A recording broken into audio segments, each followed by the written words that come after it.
Well, Urientown is about a town in the not-so-distant future that is suffering from a 20-year drought, and because of the lack of water, it is now becoming illegal to relieve oneself at home or in the great outdoors, and people must pay to use the facilities at what are called public amenities, and they are run by an evil megacorporation that's in cahoots with the government.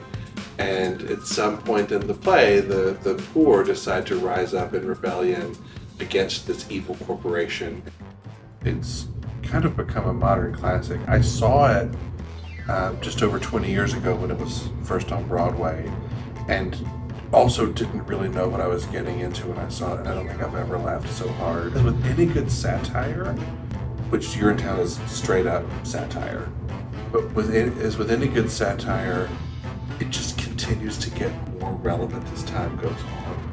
You just gotta see it. It's so, just the different characters and everybody in it. It's a very high stakes moment, and I love it so much. I think Snuff That Girl is actually also one of my favorites, but I think it might be tied with the Act 1 finale. They're both just very overdramatic. There's a moment in the Act 1 finale where we just like are staring at each other circling, and it's just so over the top and dramatic, and it's like my favorite thing in the whole show.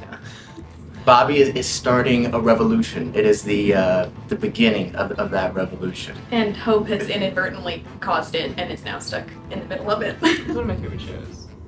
I say that about everything, but truly it's one of my favorite shows in the sense where it's something that doesn't take itself too seriously.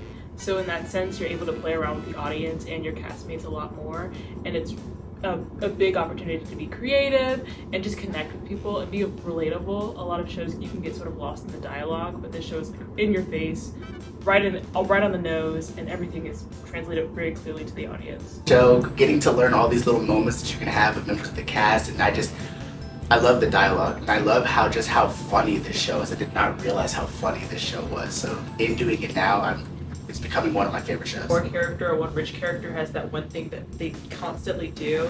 I know for Lockstock, they do like crazy runs, and Kevin is so phenomenal, and he'll like do these crazy runs at random moments that go way longer than you expect them to. And it just adds to the whole comedic element, which I find so funny.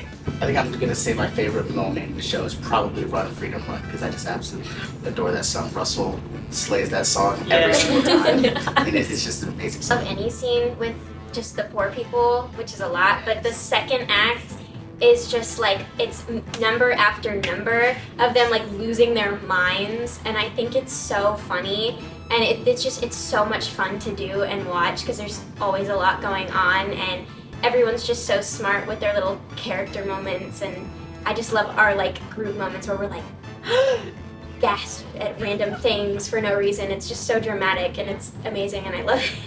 I also like that the comedy is written into like the production elements as well. There's this one bit that they have where it's written in that the lights go dark and there are no stage lights on, and Bobby says like, well, you can't see me in this darkness.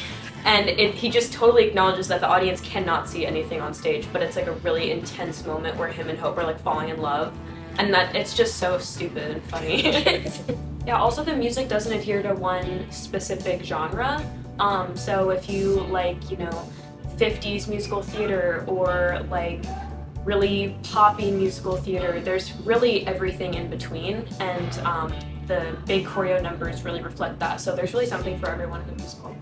So the set is based on brutalist architecture, which was really prevalent in the 60s-ish era, and it's kind of prevalent in the 1960s here in the US, in the UK, and specifically like Eastern Europe. It's typically very large, kind of overpowering looking buildings, a lot of concrete squares and sharp angles, and basically took bits and pieces from a bunch of buildings that I like the look of and put it on stage. Very unique for Urientown. From the build started many weeks ago. So typically it's anywhere from 4 to, it could be as long as 12 weeks. And here I think it's been 9 or 10 weeks. Because we're here at Oglethorpe, we've got students that are helping to build the set, to paint the set, to build the costumes, to hang the lights, to focus the lights. So we've got a lot of students to help. The set never changes. There are elements that change, but those are a surprise. Oh, it's great to work with the Oglethorpe students. They are really dedicated, and they're really smart, and they're really resourceful, and they always ask a lot of relevant questions, which is really good, because I like to say that the only stupid question is the one you don't ask. And we've had a bunch that have come to be apprentices at the Express after they graduated, so they tend to stick around. Okay, be prepared to have your socks blown up by the talent, and also laugh. Laugh. You're gonna laugh. Yeah. Actors Express brings it every time. Come see Urientown, At the Conant Performing Arts Center. running February 2nd through 19th. Come see us.